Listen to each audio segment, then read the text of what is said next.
Saudi Arabia is going through a major internal political crisis, the like of which has rarely been seen. A missile gets fired on the Saudi capital, a missile that was allegedly built in Iran and smuggled to Yemen just to be fired at Saudi Arabia.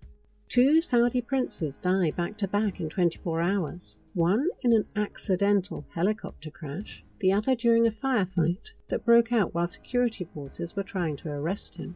On November the 7th, Saudi Arabia's Information Ministry spokesman claimed that Prince Abdulaziz is alive and well. However, the prince could not be reached in person for comment by the media.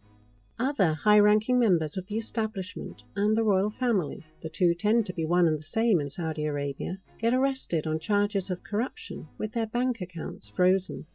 Lebanese Prime Minister Saad Hariri unexpectedly resigns after he was summoned to Riyadh by his Saudi backers. Meanwhile, Saudi Arabia accused Iran of conducting acts of direct military aggression and accused Lebanon of declaring war on Riyadh by allowing Hezbollah aggression against the kingdom.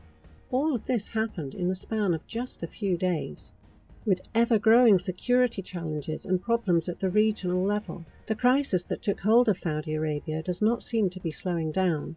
One contributing factor to the ongoing crisis is a major split in the Saudi royal family, the power struggle that resulted in the former crown prince being deposed and replaced with a new one, a move that shook things up quite a bit inside the country. The echo of this can be seen in the current anti-corruption persecution enforced by the current Crown Prince Mohammed bin Salman. Outside of the country, several key foreign policy projects failed. The effectiveness of the Yemen intervention can be judged by the fact that it resulted in a missile being fired at Riyadh. Bashar al-Assad is still in power in Syria. The attempts to scare Qatar into submission backfired, as Qatar has been getting more and more friendly with Russia, Turkey and Iran. Iran is gaining more and more influence in the region, while the Saudis seem to be losing it. Hence they are trying to compensate for their losses by participating in proxy wars elsewhere. The Saudis also tried to flex their diplomatic muscle. King Salman even visited Moscow, where the two sides exchanged promises with no guarantees that these will ever be fulfilled. This also backfired, as some considered it a demonstration of weakness or an attempt to make peace by making concessions. Add economic struggles to this series of failures, and one can see why the king's and his crown prince's positions seem less and less stable by the minute. The situation apparently seemed so dire that in order to keep everything afloat, active persecution seemed the only possible way to keep the king and his successor in power.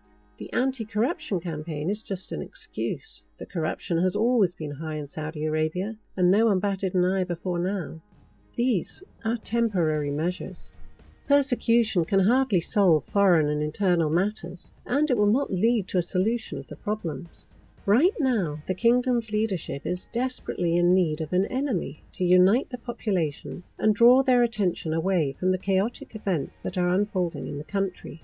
A warlike rhetoric against Iran, Lebanon and Hezbollah are a clear sign of this.